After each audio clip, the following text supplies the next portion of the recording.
Year-end gala. Blinding lights. Crystal clinking.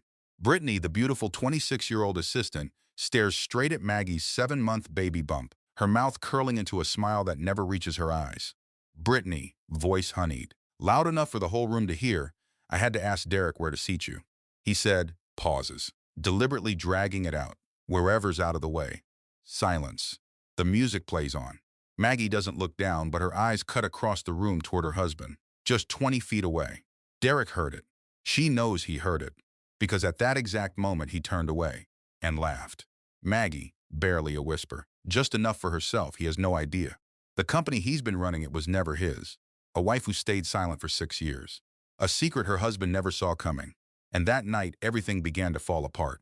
Follow along to see what happens when she finally decides to sit down in the chair that was always hers. The elevator doors opened onto the sound of crystal and laughter. Maggie heard it before she saw it, the warm, polished noise of 40 people who all knew each other well enough to perform ease. Glasses touching, shoes on marble.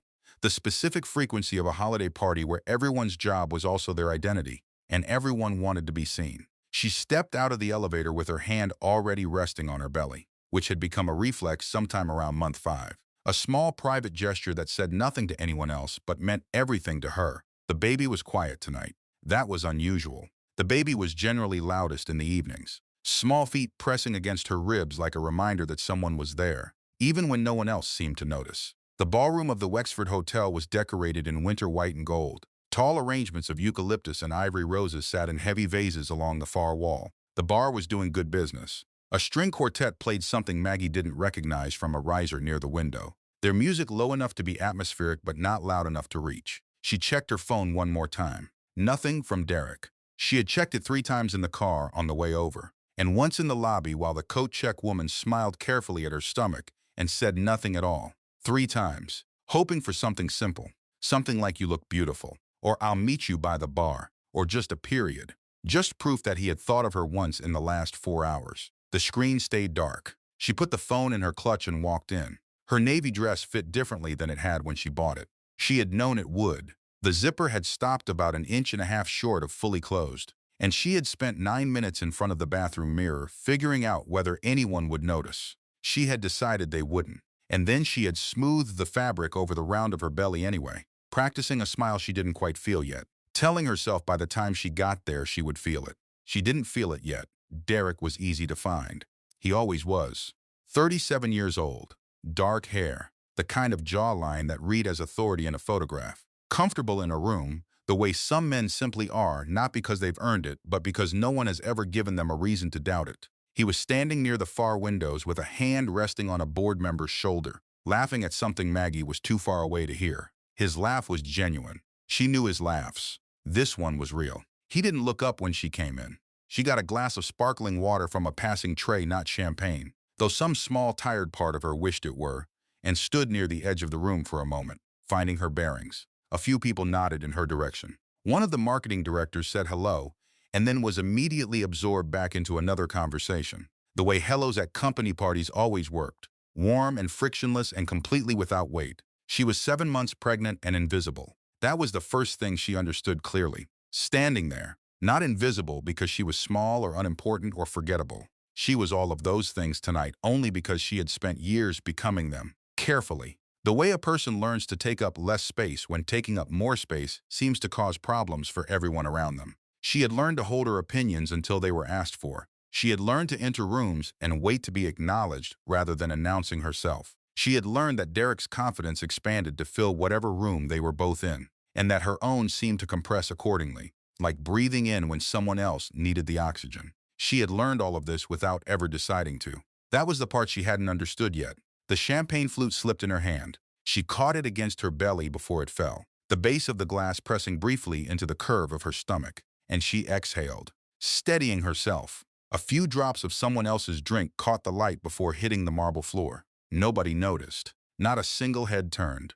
She set the glass on a nearby table and pressed her palm flat against the place the glass had touched, feeling for the baby. The baby stirred, slow and rolling. That deep internal movement that still hadn't stopped being astonishing even after months of it. She breathed. "Mrs. Callahan." The voice came from her left elbow, pleasant on the surface, the kind of voice that had learned to make cruelty sound like courtesy. Maggie turned. Brittany Voss was 26 years old and wearing a red dress that fit the way Maggie's used to fit, which was not something Maggie was proud of noticing, but she noticed it all the same. Brittany had been Derek's executive assistant for 2 years. She was efficient, ambitious, and possessed of the particular confidence that comes from knowing, or believing, that you are the most interesting person a man spends his working hours with. She was smiling at Maggie now with the smile that never quite reached her eyes. "I wasn't sure you'd make it tonight," Brittany said.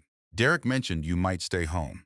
Given your, you know," she gestured vaguely in the direction of Maggie's stomach. "Condition. I'm pregnant." "Brittany," Maggie said. "Not contagious." A small ripple of laughter moved through the 3 or 4 people standing nearby. Brittany's smile tightened at the corners. "Of course," Brittany said.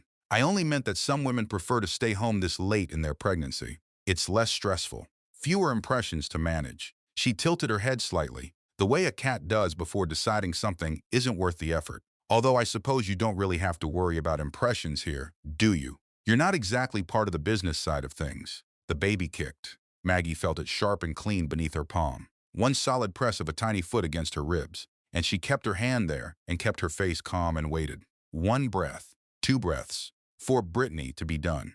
Brittany was not done. "I built the seating chart for tonight," Brittany continued, turning slightly to include the small circle of people around them in what was beginning to feel like a performance. "I had to ask Derek where to put you. He said," and I'm quoting him directly.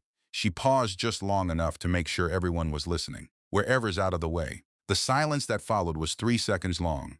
Then someone laughed, uncomfortable and brief, the kind of laugh that escapes before a person can stop it, the sound of not knowing what else to do. Someone else looked at their shoes. Maggie looked across the room. Derek was 20 feet away. He had heard it. She knew because she saw the exact moment it landed, the small tightening around his jaw, the flicker of something behind his eyes. Recognition and discomfort braided together for exactly 1 second. Then he turned back to the board member. He said something. The board member laughed, and Derek laughed with him, easy and warm and entirely present in that conversation and nowhere near this one. He let it happen. That was the second thing she understood. Not that he had said it, though he had. Not that Brittany had said it out loud in front of witnesses, though she had. The thing that settled into Maggie's chest and stayed there, heavy and quiet, was that Derek Callahan had heard his assistant humiliate his wife in front of 40 colleagues. And he had turned away. Maggie set her water glass down on a passing tray. She smoothed the front of her dress over her belly once, the gesture automatic and private and entirely hers. Then she walked toward the coat check, with her heels loud on the marble floor and her hands still resting on her stomach. And the whole room watched her leave. Not a single person said a word. She held herself together through the coat check. She held herself together through the lobby, past the woman who had smiled at her belly, past the revolving door, past the valet who brought the car around with cheerful indifference. She got into the driver's seat and put her hands on the wheel and drove 3 blocks before she pulled into a parking garage and sat in the dark on the 4th level and cried. Not quietly, not decorously, the way she used to cry at her father's house after her mother died, when she was 15 and had nowhere to put the size of it bent forward over the wheel, shoulders shaking, the kind of grief that has no edges. She didn't know exactly what she was crying for. Not the dress. Not Brittany's voice. Not even the 20 feet of silence from a man who should have crossed the room. She was crying, she thought, for every time she had smoothed the dress in a mirror and practiced a smile she didn't feel yet. She was crying for every text she had checked and not received. She was crying for the version of herself that had learned to wait to be noticed in rooms she had every right to walk into without waiting at all. The baby pressed steadily against her ribs. She put both hands on her belly and breathed until her breathing slowed. She sat in the parking garage for 14 minutes. Then she fixed her mascara in the visor mirror, which was mostly habit, since no one would see her except the man at the garage exit booth. She thanked him when he handed her the ticket stub.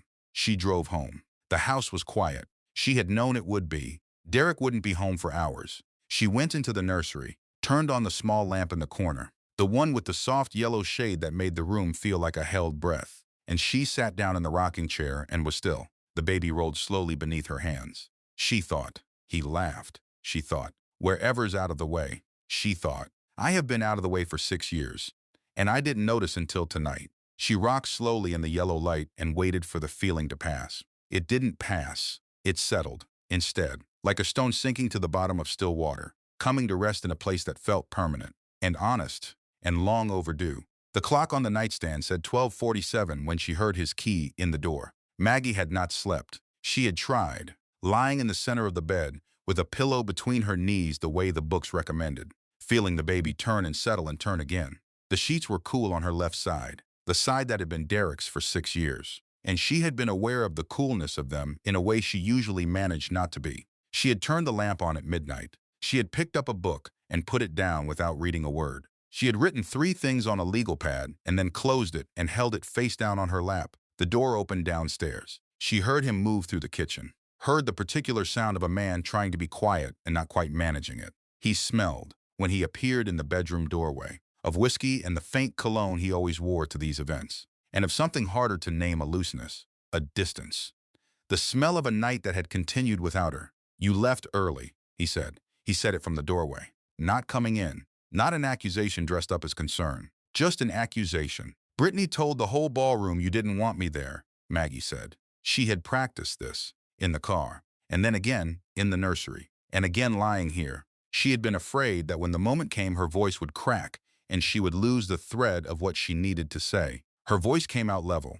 That surprised her, in a distant sort of way. "That's not what she said," Derek replied. He walked to his side of the room and began loosening his tie. His back was to her. "That's exactly what she said," Maggie said. "In front of the whole board. You were standing 20 feet away. I can't control every word out of my assistant's mouth." He said the word assistant just a fraction too carefully, just a fraction too fast. Maggie knew that rhythm. She had heard him use it in board meetings when someone raised a point he hadn't prepared for, the slight shift in cadence. The way his tone moved sideways instead of meeting the thing head on. "You didn't have to control it," she said. "You just had to say something. Anything." Her voice cracked on the last word. She hated it. She breathed and kept going. "You laughed, Derek." "I was laughing at something else." He turned then and looked at her, and she thought she actually believed, for one suspended second, that he was going to say something real. Something that acknowledged the marble floor and the red dress and the 20 feet of silence, and what all of it meant put together. Instead, he said, "You're 7 months pregnant and exhausted. You might be reading into things." She heard her own breathing in the quiet of the room. She knew this move. She had seen it so many times, directed at other people, that she had learned to recognize it the way you learn to recognize whether the particular pressure drop that comes before something dark. Deny, deflect, relocate the problem from his behavior to her perception, make her state of mind the variable. She was not reading into things. She knew what she had seen. "I know what I saw," she said quietly. "I never said you didn't. You didn't have to," she replied. He sighed. It was a specific kind of sigh, the sigh of a man who believed he was being patient with something unreasonable. She had heard that sigh too, and it had moved her, once, to apologize for things that were not her fault, because the sigh communicated such convincing exhaustion at the difficulty of loving her. Tonight it moved her in a different direction entirely. He went into the bathroom. She heard the shower turn on, the familiar noise of water on tile, the click of the glass door. She sat in the lamplight with her hands folded over her belly, feeling the baby shift, and did not move for a long time. This was the thing she had not let herself say out loud. Even in the parking garage, even in the nursery. He had been doing this for years. Not Brittany, not the gala, not the specific words wherever's out of the way. All of it. The smaller versions. The version from last year where she had suggested expanding the women's health advertising division, and Derek had said that was a great idea, and then attributed it to a junior account manager in the next board meeting, which could have been a mistake, and which she had decided was a mistake, and which, sitting here now, she was no longer deciding. The version from their 3rd anniversary, where she had made a reservation at the restaurant they had gone to on their first date, and he had said he was too tired and ordered delivery instead. And she had eaten pasta on the couch next to him and told herself it was nice. This kind of ordinary comfort.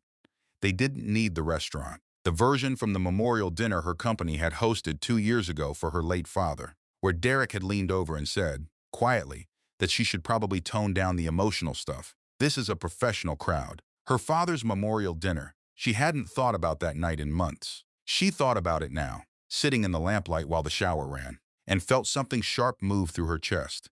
She reached over and opened the drawer on her nightstand. It took her a moment to find what she was looking for under the books and the phone charger and the small tube of lotion she never remembered to use. A letter folded 3 times. The envelope yellowed slightly at the edges. Her name written on the outside in her father's handwriting. Margaret, not Mrs. Callahan. He had never written Mrs. Callahan. Not once, not even after the wedding. She didn't open it. Not tonight. She just held it. Her father's voice came back to her in fragments, the way it always did, not in sentences but in the texture of certain memories. The way he had looked at her across the kitchen table, calm and serious. 6 years ago, the specific quality of his silences, which were different from other people's silences, because they were full of things he was choosing not to say yet. "You'll know when it's time," the letter said. She remembered that much without opening it. She put the letter back in the drawer and turned off the lamp. In the dark, she listened to the shower until it stopped. She heard Derek move through the bathroom with his particular quiet,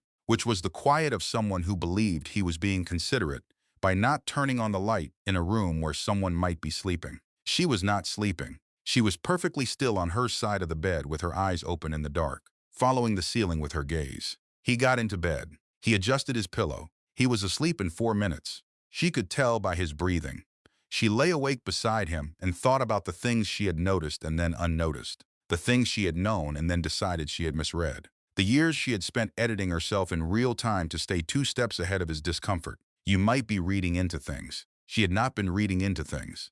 She had been reading things exactly correctly and then putting the book down before the end of the chapter, because the end of the chapter scared her more than the parts she had already read. The baby moved against her ribs. Slow, steady. Someone was there, even now. Maggie closed her eyes and did not sleep for a long time. And somewhere around 3 in the morning, lying in the dark beside the sound of her husband's breathing, she understood that being certain of what she had seen and choosing to live as though she were uncertain were different things. She had been choosing the second one for 6 years. She was not going to choose it anymore. She didn't know yet what she would choose instead, but she was not going to choose that. The memory came to her the way memories do at 7 in the morning when you have not slept, not gently but completely, arriving with its own weather. She was 28 years old and sitting across from her father at the kitchen table of the house she had grown up in, the one on Birchwood Lane with the yellow door that he had never repainted even though her mother had always meant to. Morning light through the kitchen windows, coffee she was too anxious to finish, her ring catching the light on her left hand. Brand new, still carrying a shine that felt both thrilling and strange. "I like him fine, Maggie," her father said. "I do. But he needs to build something himself before he can stand next to something you built. I'm not asking him to run the company, Dad," she replied. "I'm asking you to like the man I'm marrying." Thomas Sinclair looked at her over his mug with the expression she had learned to read at about age 7, the one where his eyes were steady and his face was kind, and something behind both of them was being held very carefully in place. "I like him," he said again. And she had been 28 and in love, and certain that her father was doing the particular thing that powerful fathers do with their daughters, the thing where they can't quite accept that the daughter has a life that doesn't run through them anymore. She had been so certain about that reading that she had stopped listening to what the words were actually carrying. He hadn't been doing that at all. She understood this clearly now. 34 years old, lying in her daughter's barely finished nursery at 7 in the morning while the house made its quiet settling sounds. He had been trying to tell her something specific. He had just been trying to tell it without breaking her happiness at a moment when her happiness was real. He needs to build something himself before he can stand next to something you built. She thought about Derek at their wedding. She had never been someone who cried at her own wedding, which she had always assumed meant she was not that kind of person, but which she now thought might mean simply that she had been too busy managing the day, managing seating arrangements, and the florist running late, and her aunt who had too much wine at the cocktail hour and a dozen other small fires to stop and feel the size of what was happening. She had managed everything, and Derek had been wonderful and charming, the version of himself she loved best, warmly funny and attentive to her family, leaning down to say something quietly in her ear during the first dance that made her laugh. And she had thought, "My father is wrong about him." Her father had walked her down the aisle with a smile that looked, from the photographs, like any father's smile. She hadn't seen the other layer until she looked back, from here, with the particular vision of a woman who had learned to look at smiles that didn't quite reach eyes. Thomas Sinclair died 18 months after the wedding. Heart attack. No warning. A Thursday afternoon in his office. Maggie had been in the middle of a meeting with the company's marketing team when her phone rang, and she had stepped out into the hallway, and her whole life had rearranged itself in the space of 45 seconds. Derek had come home from a business trip that afternoon. She remembered him walking through the door and gathering her into him, genuinely stricken, holding her for a long time. And she still believed that his grief was real. He had loved Thomas, in the way a man loves a father-in-law who has given him a company to run, and the title of CEO and the kind of authority that restructures a person's sense of themselves from the inside out. He had just loved all of that more than he knew. In the months after Thomas died, Derek threw himself into the company with an energy that Maggie recognized.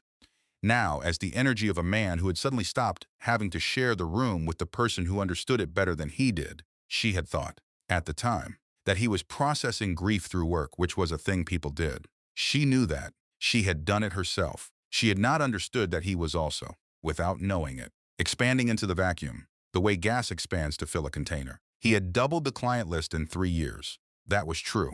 He had hired smart people, made some good decisions, and built real things. She still believed that, even now. Even sitting on the floor of the nursery with her back against the dresser and her hands folded over her belly, understanding things she had managed not to understand for years. But there was a difference between building real things and believing that you had built all of them.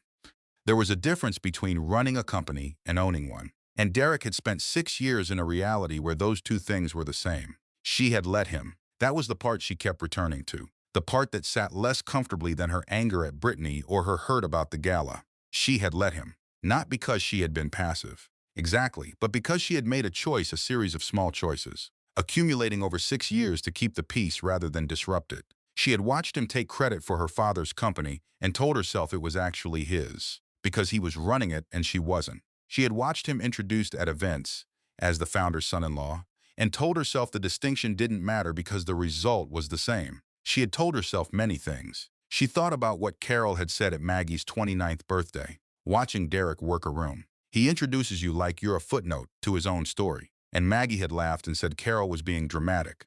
And Carol had let it go.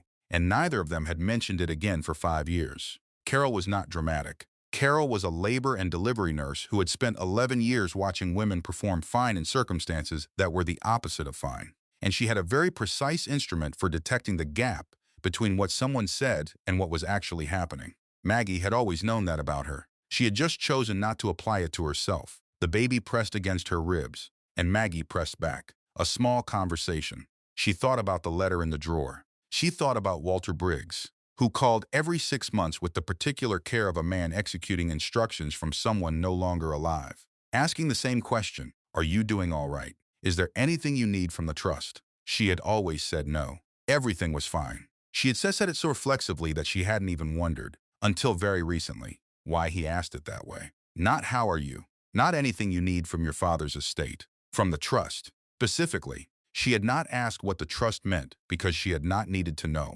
She was starting to need to know. She got up carefully, one hand on the dresser for balance, 7 months of weight redistributing as she stood. She padded down the hallway to the bedroom.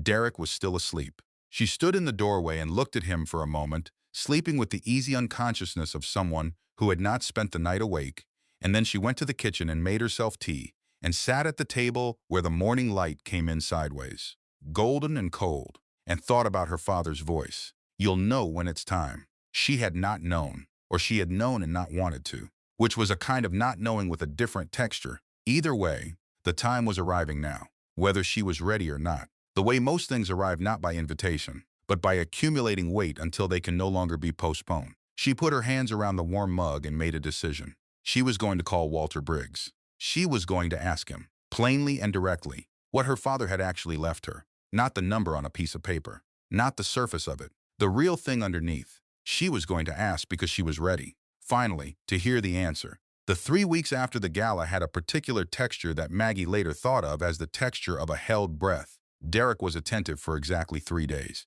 He brought flowers on the first day, tulips, which he knew she preferred to roses. On the second day, he rubbed her feet while they watched something neither of them were actually watching on television. And she let him because her feet genuinely hurt and because she was not ready yet to have the real conversation. On the third day, he apologized, using the word misunderstanding twice in 4 sentences, and put his hand on her belly at dinner in the way that felt, if she was being honest with herself, more like a gesture than an instinct. On the 4th day, the attentiveness receded, the way a tide goes out, and the low familiar hum of their usual life moved back in. She had watched this cycle too many times to be surprised by it. That was the part that hurt in a way the gala itself hadn't, not that the cycle existed, but that she had named it so quickly, without hesitation, as a cycle.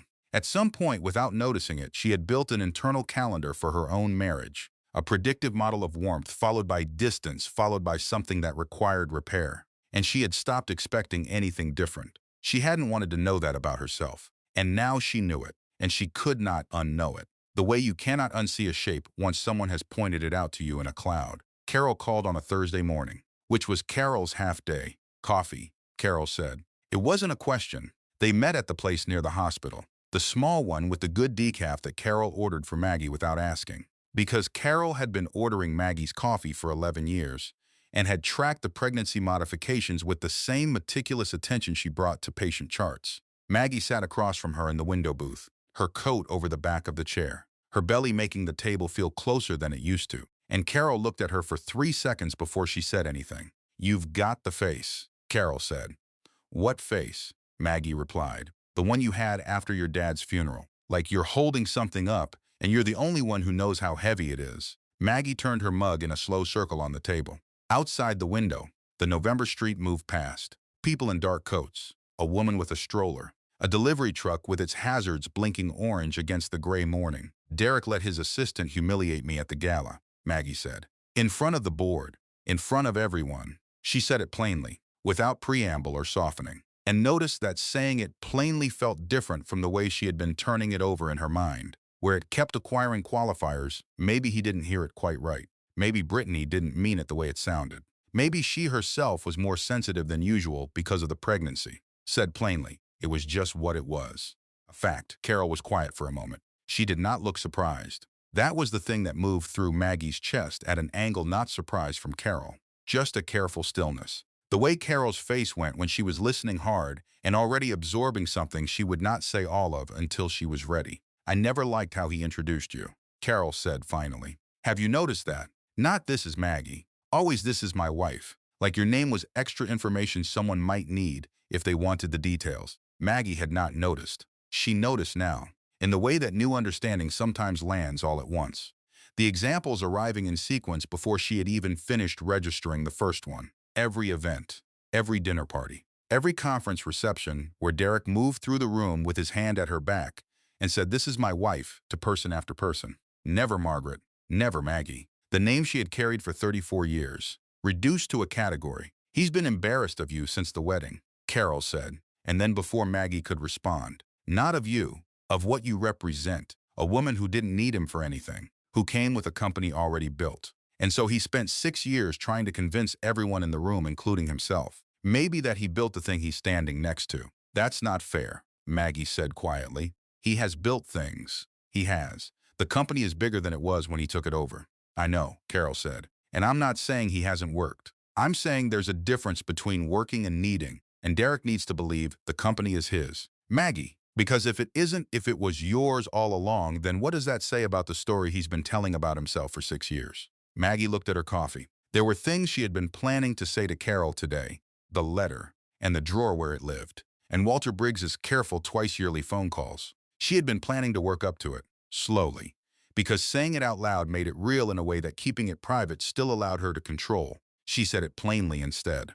The way she had said the thing about the gala. "My father restructured the company before he died. There's a trust. Walter Briggs manages it. He's been calling me twice a year to ask if I'm ready to activate whatever's in it. And I've been telling him no for 6 years because I didn't want to know." Carol said nothing. "I think I'm ready to know now," Maggie said. Carol put her mug down. She looked at Maggie with the look she had, the one from 11 years of rooms, where things that needed to be said finally got said, and she said, "What changed?" "I watched my husband laugh while a 26-year-old told a room full of people I was in the way," Maggie said. "In a building that may turn out to be more mine than his." She paused. "And I decided I was done making peace with things that weren't peaceful." Carol nodded once, slowly. "Then call Walter," she said. "Today." "I'm going to," Maggie said. They sat for another hour, refilling cups, talking about the baby, about the name Maggie was still turning over, about the yellow blanket her mother had knitted that lived in the nursery closet, about the birthing class next week that Derek had said he would try to make. Carol did not say anything more about Derek directly. She understood, in the way good friends understand, when a person has arrived somewhere they needed to arrive, and the job now was just to stay beside them for a little while. Outside, the November light shifted from gray to a thin pale gold. Weak and determined. the kind of light that exists at the edges of winter. And Maggie drove home with her hands steady on the wheel and her mind very quiet.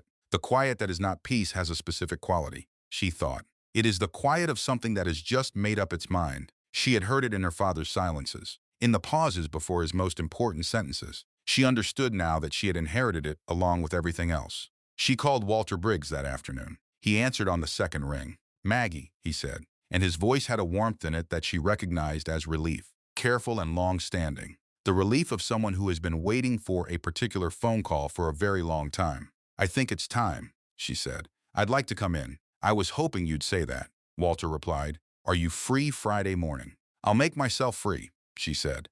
She hung up the phone and sat at the kitchen table and breathed. And somewhere in the room behind her, the October light did something beautiful through the back window. And she sat in it for a moment and let herself feel the size of what she was about to do. Not afraid of it.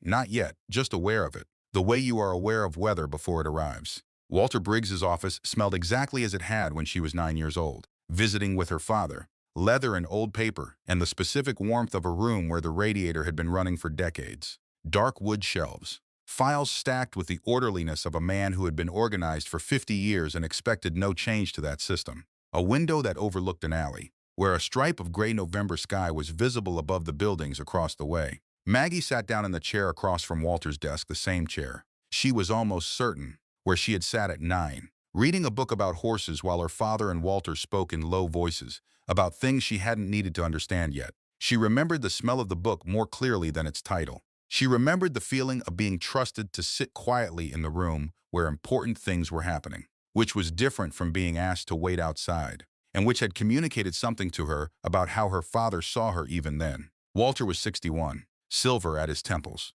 He wore a wool tie the color of slate and looked at her with something she could only describe as relief, carefully contained but present around the edges of his expression. "I wondered when you'd ask," he said. "Ask what?" she replied, though she understood already that this was a courtesy, that they both knew the shape of what was coming. "What your father actually left you." He slid a folder across the desk toward her. "The will, which you know. The property, which you also know.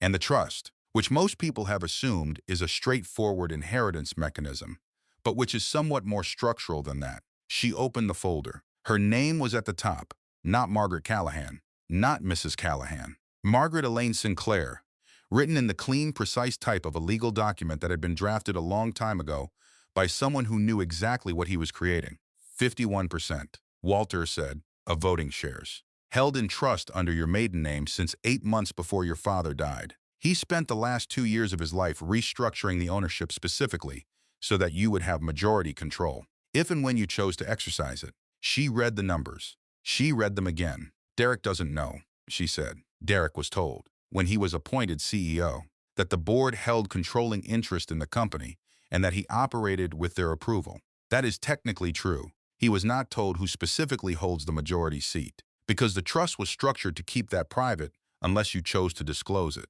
"He thinks he runs the company," she said. "He does run the company," Walter said carefully. "Operationally, he is the CEO. The distinction is between running and owning. He has never been told those two things were different here." She closed the folder. She put both hands flat on the desk, the way she did when she needed to feel something solid, and looked at her own name on the cover. Margaret Elaine Sinclair. She had not used that name on a legal document since she was 28. She had not realized, until this moment, how much of herself she had filed under a different name, not metaphorically but actually, in the way that legal documents constitute a kind of personhood, a paper record of who you are officially taken to be. "Why didn't you tell me?" she asked. "Sooner, when he started doing the things he does." Walter was quiet for a moment. He had the quality, she thought, of a man who had spent a long time being careful about things that mattered. "Because your father's instructions were that the trust should be available to you, but never pushed on you," he said. "And because the one time I approached the subject 3 years ago, at your father's memorial dinner, you said you were happy. You said things were good. And you said you didn't want anything that might complicate that." She remembered that dinner. She remembered Derek leaning over and saying, "Tone it down with the emotional stuff. This is a professional crowd." She had been crying, quietly, telling a story about her father at the podium. And Derek had said that. And she had stopped crying and smiled at the room and finished the story without the ending it was supposed to have. And afterward, when Walter had found her near the bar and asked if she was all right, she had said yes. "Everything's fine. I'm happy." and meant it, or meant something that lived in the same neighborhood as meaning it. Something that was the best available approximation of true. You already control it, Walter said. You've always controlled it. The only thing that's changed is that you're asking. She heard those 4 words settle in her chest like a key turning. She already controlled it. She put a hand on her belly, the automatic gesture, and felt the baby press back, solid and real. I want to understand it, she said. All of it. I want to see the last 3 years of financials. I want to know exactly what has been done with this company and exactly how. That's your right, Walter said. Without hesitation, I'll have everything to you by Friday, and I don't want Derek to know I'm asking, she said. Not yet. Not until I understand what I'm looking at. Of course, Walter replied. I don't want to destroy him, she said, and she needed to say it out loud, for herself as much as for Walter. That's not what this is. He's built real things in that company. I know that. I'm not coming in with a wrecking ball.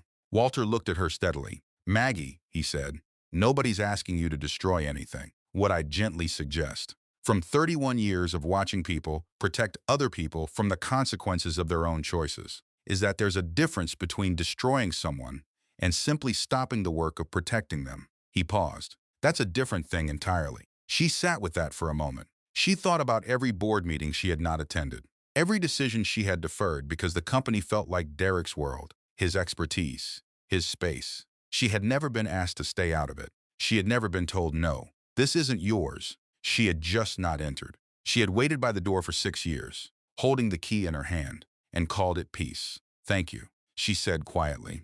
Your father would be, Walter started. I know, she said, but I'm not doing it for him. I'm doing it because it's time.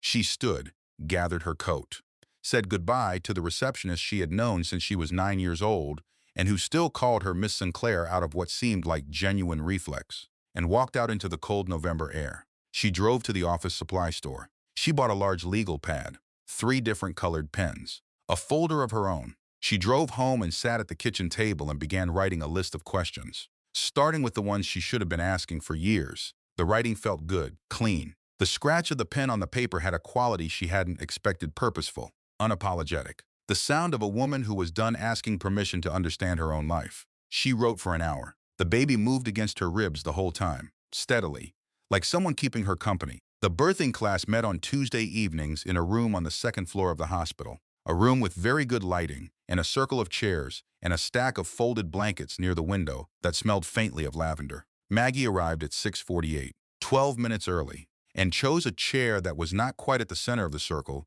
and not quite at the edge. She had been doing this in rooms her whole life without naming it until now, the art of being present without claiming too much space. She put her coat on the back of the chair and her bag on the floor and folded her hands in her lap.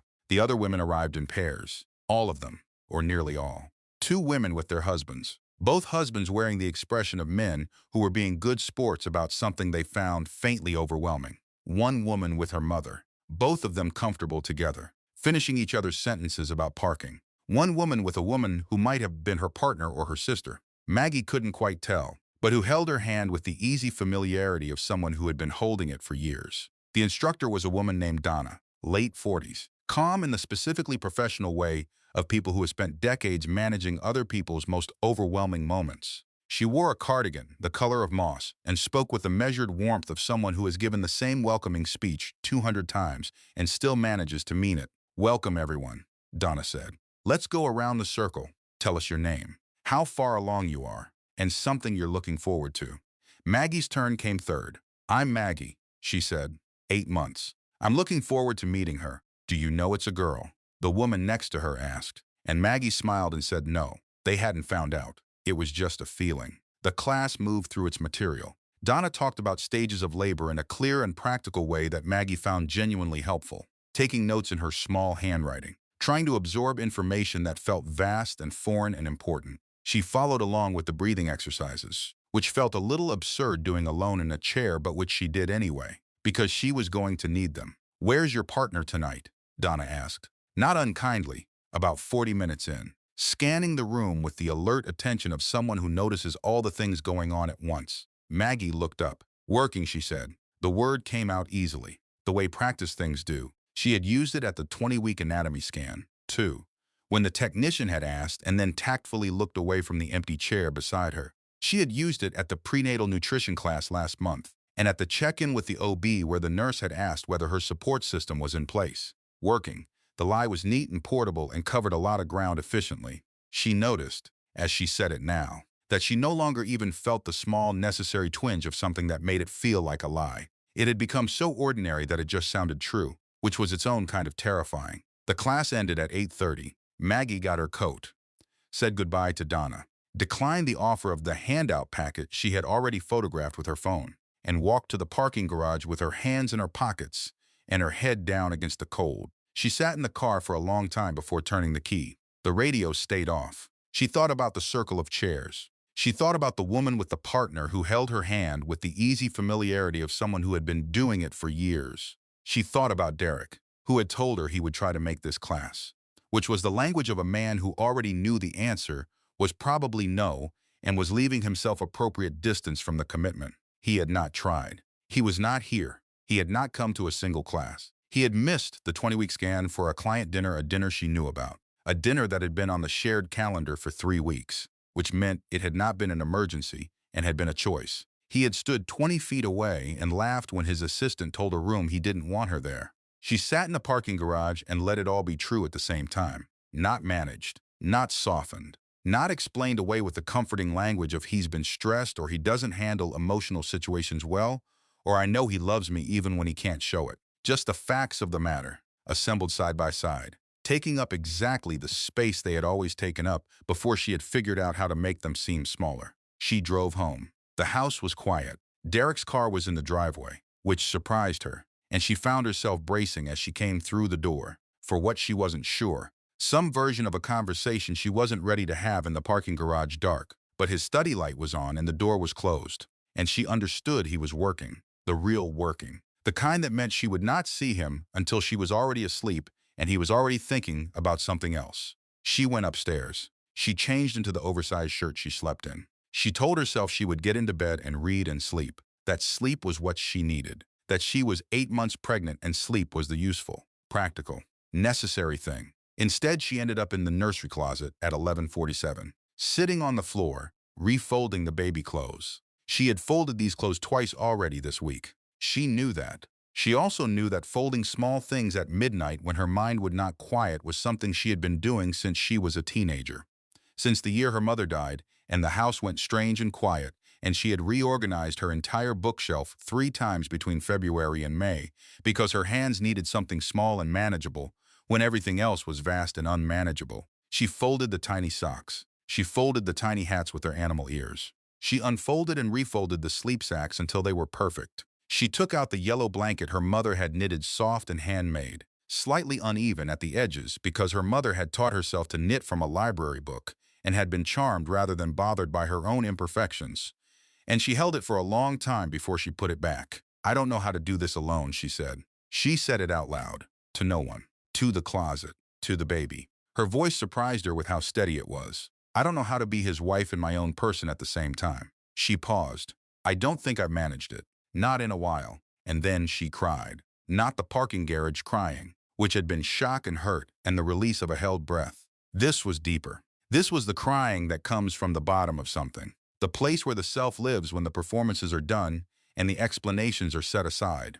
It was the kind of crying she had last done at her father's graveside, standing in the cold in November with her hand in Derek's and understanding for the first time that some specific kind of safe was gone from the world and was not coming back. She cried for the mother's blanket and for the nursery her father would never see, and for the 6 years she had spent shrinking herself in a house that was technically also hers, and for every text she had checked, and every smile she had practiced in a mirror, and every time she had folded something that didn't need folding, because her hands needed the work while her mind fell apart. When it passed, and it passed the way these things do, not all at once but gradually. The tide going out in stages, she sat very still in the closet with her back against the wall and her hands in her lap. Then she got up. She turned on the closet light properly, the overhead one, full brightness. She folded the clothes again, all of them, but this time slowly and with intention. Each item placed neatly in its drawer. Each drawer closed with a quiet click. The yellow blanket last, refolded along its original creases,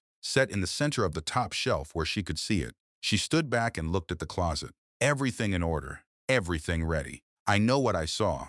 The thought arrived clear and plain, without drama. I know what I saw. And I know what I know.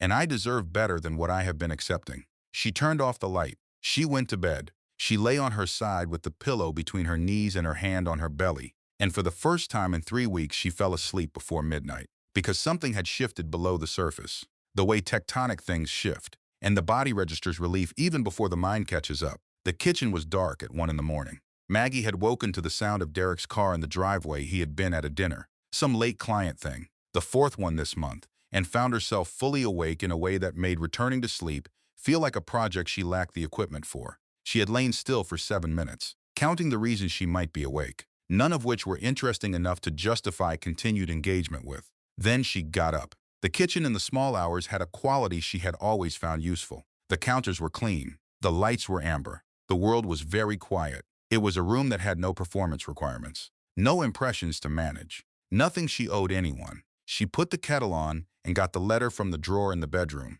the one with her name and her father's handwriting on the outside, and brought it back to the kitchen table. She hadn't opened it in 6 years, not since she had read it alone in her old apartment.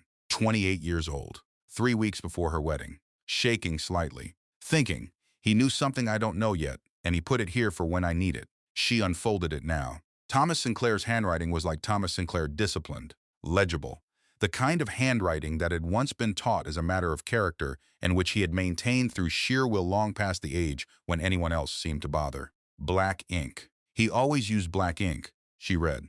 Dear Maggie, I'm writing this earlier than I probably need to, but I've been in this business long enough to know that the things worth saying are always worth saying before they need to be said.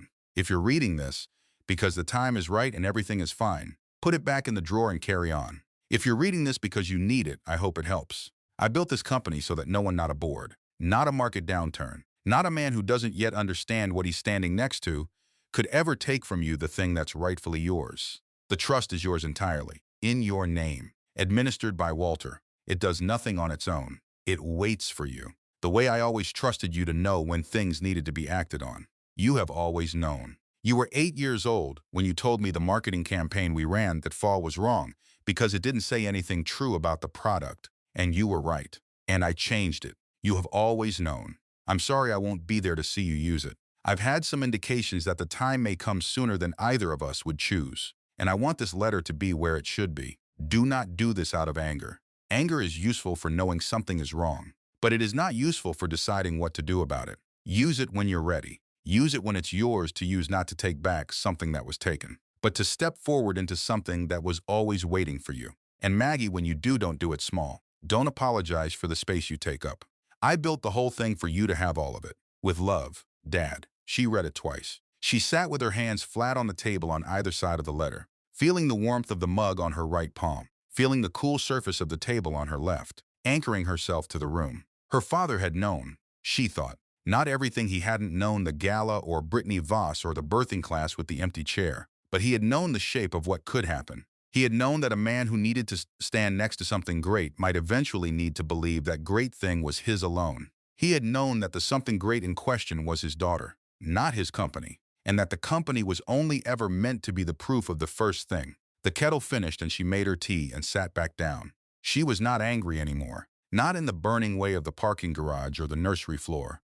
What she felt now was something she could only describe as the feeling of a room coming into focus, objects assuming their correct proportions, distances becoming accurately estimable, the disorienting blur of the past 6 years resolving into something she could actually see and name and work with. She thought about the board meeting scheduled for the following month. The quarterly review, Derek presenting growth numbers to a room full of people who had no idea that the woman they had watched leave a holiday gala in silence held the majority vote in her hand. That room, those people, that table.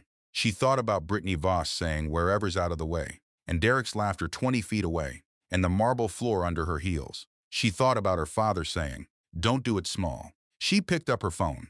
It was 1:22 in the morning, which was not the time to call anyone. But she wrote herself a note at the top of her legal pad in the kitchen, in the clear, deliberate handwriting that meant she was taking herself seriously. Call Walter first thing. Activate position. Review financials. Quarterly meeting, be there. She underlined the last part. Then she thought about it and underlined it again. Derek came in quietly at 1:45. He moved through the kitchen without turning on the lights, which meant he had not seen her at the table. and she watched him pass through the doorway and listened to his footsteps on the stairs and waited for the sound of the bedroom door closing. She sat at the kitchen table alone, in the amber kitchen light, with her father's letter in front of her and her hands steady and her heart rate, the slow and deliberate beat of someone who has made up her mind. She felt for the first time in weeks, like herself, not the version of herself she had been in the ballroom, the furniture version, the managed version. The version that practiced smiles in bathroom mirrors and checked her phone for texts that didn't come. The earlier version. The 8-year-old who had told her father his marketing campaign was wrong and been right, and had not apologized for it. That version had been here all along. It had just needed to be called back into the room. She folded the letter along its old creases. She put it in the pocket of her robe, where it would stay close to her. She finished her tea. She went back to bed and lay down carefully on her side and put her hand on her belly where the baby slept. And she thought, I am going to take up exactly as much space as I deserve. Starting now. Starting with a phone call in the morning. She fell asleep. The baby slept beneath her hand, steady and uncomplicated, waiting as new things do. For the moment when the world would finally be ready. For 3 weeks. Maggie lived 2 lives. The one Derek saw was not a lie. Exactly, she was tired. She was 8 months pregnant, and she slept less than she needed to. And she moved more slowly than she used to. And she turned down the company events and the dinners and the invitations she had previously attended more out of duty than desire. Derek seemed relieved when she declined things. He said so in small ways, the looseness in his posture when she said she'd rather stay home. The way he moved through the house with slightly more ease when she had given him the whole evening without requiring his presence. She noticed this. She filed it. The way she was filing many things now. In the precise and well-organized legal pad she kept in the drawer of her nightstand.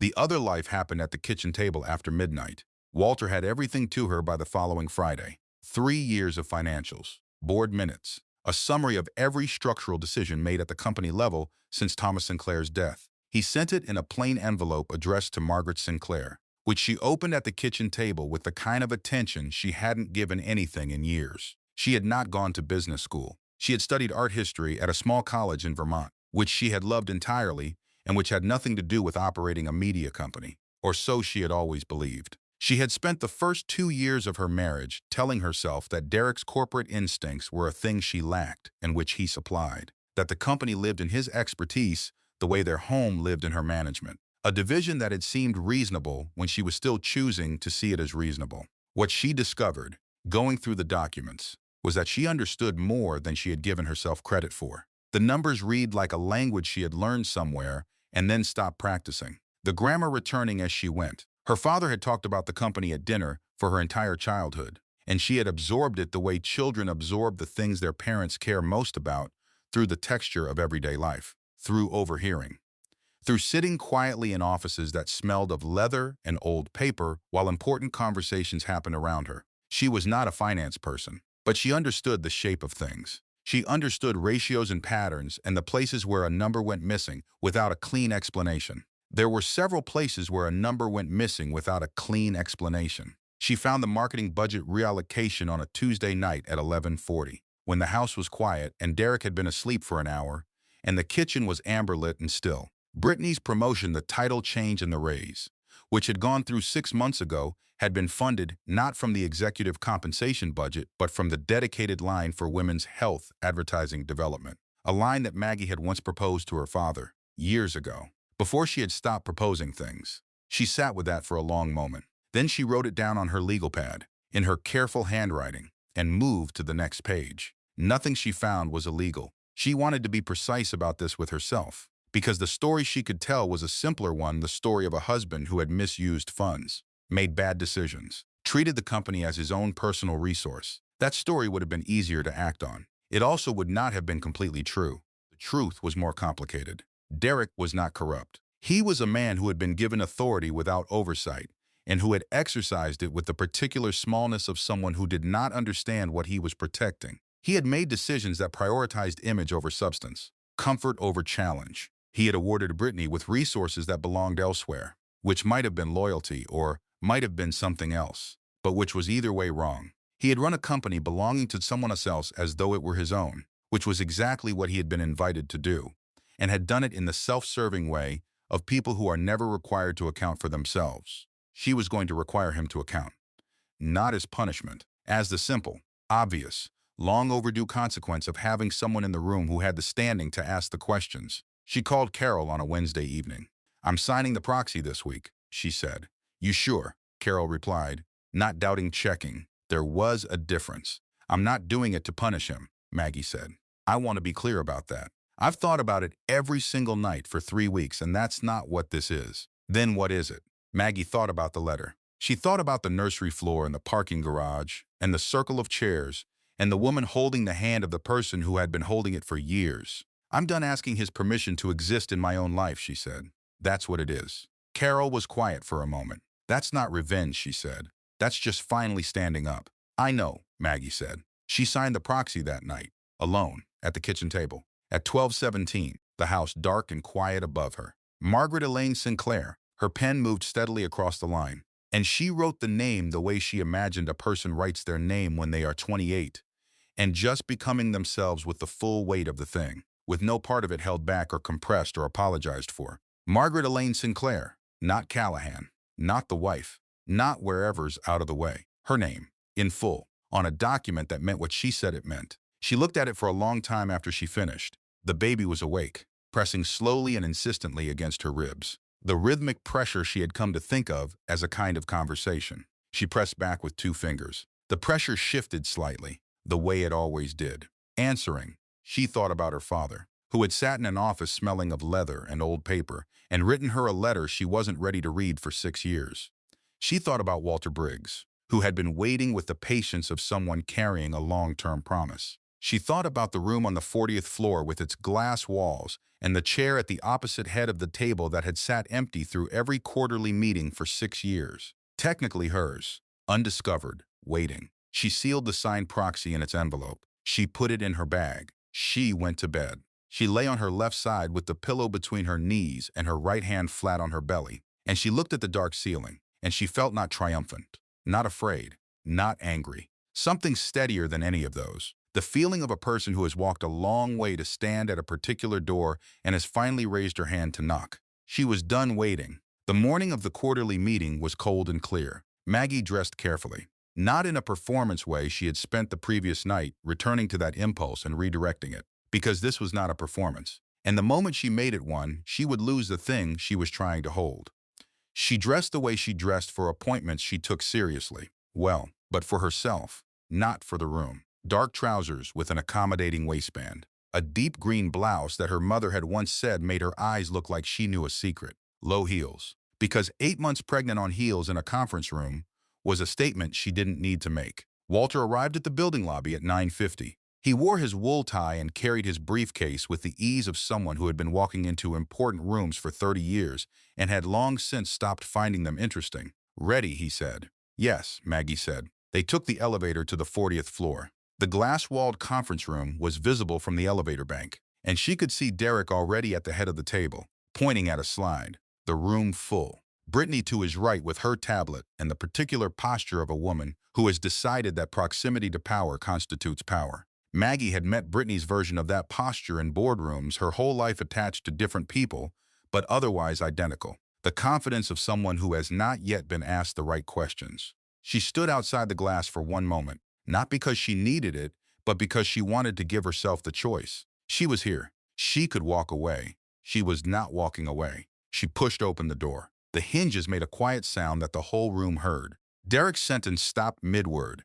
He looked up from the slide third-quarter growth projections. She could see the chart from here, and his face did the complicated thing she had been expecting, since the moment she made this decision. Surprise, immediate. Then a flicker of something that might have been relief in another kind of story. Then as his eyes moved to Walter and Walter's briefcase, the beginning of understanding. "Maggie," he said, and her name in his voice had a quality she had not heard before, uncertain, without its usual assumption of what came next. "Is everything all right? Is it the baby?" "The baby's fine," she said. Her voice came out exactly as she had hoped. Clear, calm, without apology and without performance. "I'm here because it's time for the quarterly ownership disclosure." She walked to the chair at the opposite head of the table. The other chair, hers, she pulled it out. She sat down. She folded her hands on the table in front of her and looked at the room. The room was 11 people. She knew most of their faces from gala photographs and company directories. A few she had met briefly, in passing, at the events where she had been introduced as my wife. None of them had ever seen her in this room. She watched that recognition move across their faces as she settled into the chair, the recalibration. The quiet reassessment that happens when a person who has been filed under one category reveals themselves to belong to another. Walter opened his folder. He read the numbers plainly, without introduction or drama, the way he had read documents at 10,000 important moments in a 30-year career. 51%, voting control. Held under Margaret Elaine Sinclair since before Thomas Sinclair's death, activated formally as of this date. Pursuant to the terms of the Sinclair Family Trust, he closed the folder. The room was very quiet. Maggie looked at the faces, one at a time, quickly, gathering information the way her father had once told her a person should always gather information in a room without appearing to rush, without giving away what you were looking for. A man near the far end of the table wearing an expression of profound rearrangement. A woman on the right side looking at her phone, and then at Maggie, and then at her phone again, as if checking the same calculation twice. Brittany's tablet slipping an inch, just an inch, in her lap. And Derek's mouth was open. His jaw had done the thing she had seen at the gala, that 1 second of a muscle working. The effort of processing something that arrived faster than it could be managed. He looked at Walter. He looked at the folder. He looked at Maggie. He looked at Maggie for a long time, and she looked back, without flinching, without softening, without any of the small instinctive adjustments she had spent 6 years making to keep his face from making this expression. Someone near the far end of the table said quietly, "Well, that explains a few things." Someone else laughed, a short, nervous sound, but not unkind, the laugh of a room collectively releasing a held breath. Maggie waited until the room had found its new level. Then she said, "I want to be clear. I'm not here to remove Derek as CEO today." She watched his jaw unclench slightly. The involuntary relief of a man who had not been sure of that. He's built real things in this company, and I respect the work, even where I don't respect how it's been carried out. She paused, letting that distinction land. Going forward, decisions that affect this company's culture, including how its employees treat each other, and how this company treats the families of its leadership, will be reviewed by me directly. She turned her head then, without hurry, and met Brittany Voss's eyes for the first time since the gala. "Brittany, your promotion's under review. Effective immediately, pending a full accounting of the marketing budget reallocation from the spring quarter." Brittany had gone the color of the tablecloth. Her tablet was very still in her hands. "You're welcome to explain your version of events," Maggie added. She kept her voice even. Not cruel, not cold, just clear. The same voice her father had used when he said difficult things, the voice that communicated that the difficulty lived in the content, not in any desire to wound. In writing, to Walter's office. "I don't need to hear you say it in this room." The silence that followed was 10 seconds long. It felt longer. Maggie stood. The baby moved as she rose. The steady rolling press she had come to know as hello. The particular hello of a person who was paying attention. She pressed her hand flat against her side. Brief and private, not for the room. She looked at Derek. He was still seated at the head of his table, which was also now her table, and his expression had resolved from shock into something more complex and more human, not embarrassment exactly, though that was in there, but the specific face of a man who is in the process of understanding that a story he has been telling about himself is not, and perhaps has never been, the whole story. She held his gaze for one moment, steady, without heat. "We'll talk at home," she said. "Not here." She walked out of the glass-walled room with Walter a half-step behind her, and the elevator took them down 40 floors to the lobby, and she stepped out into the cold November air and stood on the sidewalk and breathed it in, the clean and biting city cold, while Walter stood beside her in the particular silence of a man who has done the thing he was asked to do, and done it right. "Your father would have liked seeing that," Walter said. "I know," she replied. "I'm glad he didn't have to." Walter looked at her. "I mean," she said, "I'm glad he never had to see the version of me that needed it. I would have rather he gotten to see the one I'm becoming." She meant it as a complicated thing, and Walter seemed to understand it that way. He nodded. Once, he shook her hand, which felt formal and right. He went to get his car. Maggie stood on the sidewalk for another moment, her hand resting on her belly, feeling the city move around her, the ordinary mid-morning pulse of a Tuesday in November taxis, people with coffee cups, a bus passing in a long gray wave. She had not destroyed anything. She had simply walked into a room she had always been allowed to enter and sat down in the chair with her name on it. It was the most ordinary thing in the world. That was the part that moved her. Standing on the sidewalk in the cold, not the drama of it, but the ordinariness. She had simply sat down. She had simply said her name. It should have been that simple all along. Derek did not come to bed that night. She heard him below her, moving through the house in the careful and slightly lost way of someone who was not quite sure which version of his life applied anymore. And she let him move without interference. She had made herself tea, changed into her sleeping shirt, done the bedtime things, and lay on her side in the dark, feeling the baby press slowly and steadily against her ribs. She was not waiting for him. Exactly, she was not avoiding him either. She was, for the first time in a long time, simply present in a room without the second half of her attention located somewhere else, not listening for his footsteps, not calculating how he might be feeling, not preparing the version of herself that would smooth things over or receive his anger or manage whatever was coming. She was just here, in her own room, in her own bed, with her hand on her belly and her breathing slow. He found her close to midnight. He did not knock. The door was open, and he simply stood in it, and she turned on the lamp when she heard him, because she preferred to have this conversation in the light. He looked older than 37. She noticed that first, with a detachment that surprised her, not because she didn't feel things about him. She still felt a great deal about him, but because she had lost the habit of looking at him through the lens of what he needed her to see. He looked tired. He looked like a man who had spent 4 hours alone with himself and not found the experience comfortable. "You could have told me," he said. He said it from the doorway, not quite entering. His voice had a quality she had not heard in it before, not accusatory, which she had been braced for, but something more bewildered, unmoored. "I could have," she agreed. She kept her voice even, not cold, not warm, honest. "I chose not to. For 6 years," he said. Yes, he stood with his hands in his pockets, something she recognized as a defensive posture, the contained body language of a person trying not to take up too much space in a conversation they don't know how to have. "Why?" he asked. She thought about this. She had thought about this for 3 weeks, for 6 years, for every quiet middle-of-the-night hour she had spent at the kitchen table, or in the nursery closet, or parked on the 4th level of a parking garage holding herself together. She had a long answer and a short one, and she chose to give him both. "Because I didn't know what I'd do with it," she said. "At first, I was 28 and I loved you, and I didn't want there to be a document between us that said something had always been mine that you thought was yours. I didn't want to start our marriage with that kind of imbalance." She paused. "And then I stayed quiet, because staying quiet was easier than the conversation we would have to have. And the conversation became more necessary the longer I avoided it. And at some point I had avoided it so long that I think I convinced myself the document didn't really mean what it said, or that it didn't have to mean anything unless I chose to make it mean something." She stopped. She looked at him in the lamplight. "But you never asked," she said. "Derek, in 6 years. You never once asked what I had given up to marry you, what my last name used to mean, what I had carried quietly because I had decided, without anyone asking me to decide it, that your comfort in the story was worth more than the truth of it." She felt something in her chest that was not anger and was not grief either, but that had some of each in it. "You never wondered. I thought you didn't want." He started. "I know," she said. "I made it look like that. I was very good at making it look like that. That's on both of us." He sat down in the rocking chair, the nursery rocking chair, which he had carried in from the living room when they set up the room together 3 months ago. One of the evenings that had felt, at the time, like them. The memory of it sat between them in the quiet room. "I didn't know I was doing it," he said. His voice was different again now, smaller, not the deflecting voice, not the CEO voice, not the voice that said you might be reading into things. Something older, something that sounded like the man she had married in the garden,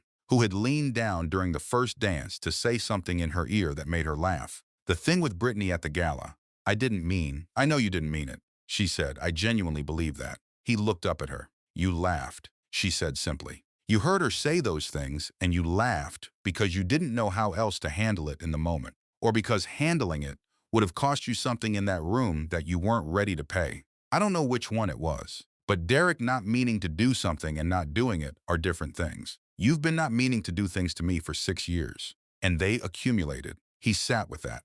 She could see him doing it, not deflecting now, not rebuilding the wall, but actually sitting with it, the way a person does when they've been stripped of their usual tools and have to feel the thing directly. It was not comfortable to watch. She looked at the window instead, the dark rectangle of it, a few lights visible in the buildings across the way. "What happens now?" he asked. "I don't know everything that happens now," she said honestly. "I know I'm not signing anything that gives that company back to a version of us where I don't have a seat at the table. I know I'm done being introduced as my wife instead of my name. I know." She put her hand on her belly. The automatic gesture that wasn't automatic anymore but chosen. intentional. Hers that this baby is going to grow up watching a mother who takes up exactly as much space as she deserves, instead of the amount that was convenient for someone else's comfort. He was quiet for a long time. Outside, the city made its night sounds a distant siren, the long sound of a truck on the street below, the ordinary accumulation of a world going on in all directions. The nursery was yellow and quiet and smelled of the lavender drawer sachets she had put in the closet a month ago, because she had read that lavender was calming and she had wanted the room to be a calm place. She realized she had made this room for her daughter without anyone's help. She had chosen every color, assembled every piece of furniture, ordered the crib and tested the mattress firmness, and read 4 books about safe sleep practices, and folded every small piece of clothing into every drawer with the same careful attention her mother had once given to hand-knitted yellow blankets. She had done all of it while managing the rest of her life, while working toward the board meeting, while growing a person inside her body, while living in a marriage that had required constant invisible labor. She had done it without asking for help because she had learned not to ask. And she had learned not to ask because asking had so rarely resulted in anything she needed. She looked at Derek. She did not hate him. She wanted to be clear about that with herself. Standing in the lamplight of a room she had built for someone who would be here soon, in the wreckage of a night that was also, somehow, a beginning. She did not hate him. She did not even, if she examined it honestly, want to hurt him. She had told Walter that, and she had meant it, and she still meant it now. But there was something she had understood. Going through the financials, sitting at the kitchen table in the small hours, refolding clothes on the closet floor, reading her father's letter twice. The opposite of cruelty was not always protection. Sometimes the opposite of cruelty was simply the truth, said plainly, in a room where both people could see it. She had been protecting Derek from the truth for 6 years. And the truth, it turned out, was this. She was a woman who had always controlled the thing he had told himself was his, and she had stayed quiet about it because she loved him, and because the quiet was easier, and because she had never been ready until now. She was ready now.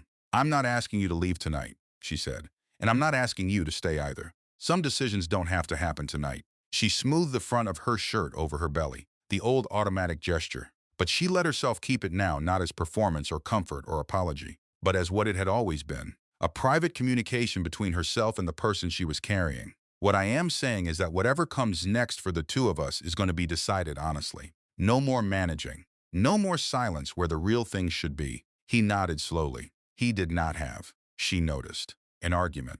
There was something almost like relief in his face along with the rest of it. The complicated wreckage of a man understanding something that changed the shape of several years at once. She turned off the lamp. "Try to sleep," she said. It was not a tender thing, exactly, and not an unkind one. It was just a true thing. They both needed sleep. She lay down. After a moment, she heard him get up from the rocking chair. She heard his footsteps down the hall, toward the study. The door closed. Quietly, she breathed. The baby moved. She pressed back with both palms, holding the weight of everything that was coming labor, which was 31 days away and counting, and whatever came of a marriage rebuilt on entirely different terms. And the company that bore her father's name in the title, and her name on the trust, and the empty chair at the head of the table that would not be empty anymore. She held all of it, in the dark, with her hands flat on her belly. She was not afraid of it. That was the thing she noticed, lying there in the room she had made for her daughter, in the night that was also,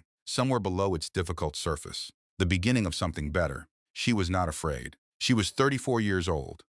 She was a co-founder's daughter and a majority shareholder, and a woman who had signed her own name in full on a document that changed what the next part of her life would look like. She was going to be a mother in 31 days, or 28, or 34. The body made its own schedule.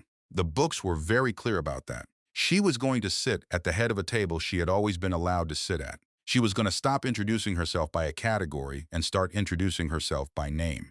And whatever came of her marriage, whether Derek found his way to the version of himself that could stand next to her honestly, or whether the marriage became something else, transformed or ended or renegotiated into a shape she couldn't yet see, she would make that decision from inside her own life, her own name, her own clearly understood understanding of what she had and what she had given up and what she was no longer willing to exchange for anyone's comfort. That was enough, more than enough. It was, she thought, exactly everything. 3 months later, on a cold and clear Saturday morning, in a small church on the east side of the city, Maggie Sinclair stood at the front of a room that held exactly the people she had chosen to have in it. Carol, Walter, Derek's mother Patricia, who had said, at the hospital 2 days after the birth, that the baby had Sinclair eyes, which was meant as an observation and which had landed.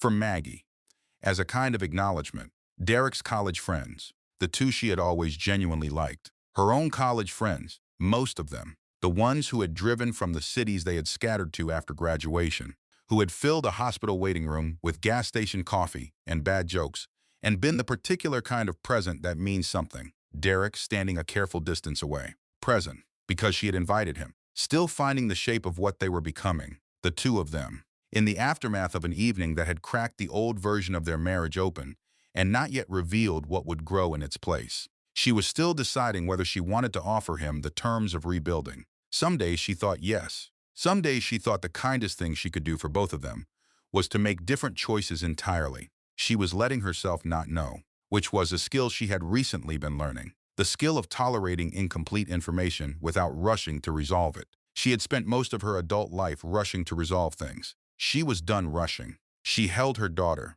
Eleanor, named for two women her grandmother, her father's mother, Eleanor Sinclair, who had grown white roses in a garden Maggie barely remembered, and the color yellow, and the letter that had waited in a drawer for 6 years for the right moment, and thought about how much her father would have loved this exact moment. The particular quality of morning light through old church windows, the small solid warmth of a person you made, held against your chest, the smell of candle wax and flowers and the specific mix of winter coats and perfume that 12 people in a small room produce. Familiar and human and unrepeatable. Eleanor was asleep. She had been awake, briefly, for the first 15 minutes, eyes moving with the unfocused alertness of a 6-week-old getting acquainted with the concept of a world beyond the warm dark. And then she had simply gone under, heavy and trusting, the way new people sleep when they have not yet learned they have anything to worry about. Maggie looked at her daughter's face, the Sinclair eyes that Patricia had correctly identified, the small, determined mouth, the single determined crease in one cheek that the pediatrician said would either stay or go.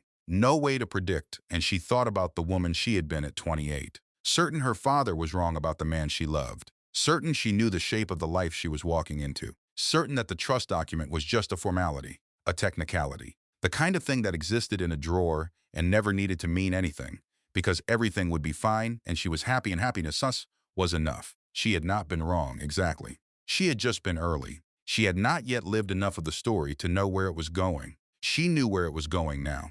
Or rather, and this was the thing her father's letter had been trying to say, the thing she understood now from the inside, she knew that she was the one who was going to decide where it was going, and that the deciding was hers entirely, and had always been. The prison door, she thought, looking at Eleanor's sleeping face, had been unlocked for years. She had simply been waiting to notice she was the one holding the key. She held her daughter in the winter morning light, and the people she loved moved around her in the small warm room. And outside the church the city went on in all its ordinary magnificent directions, buses and pigeons and people with coffee, the perpetual motion of a world that had continued through all of it, the best and worst and everything between, as worlds do.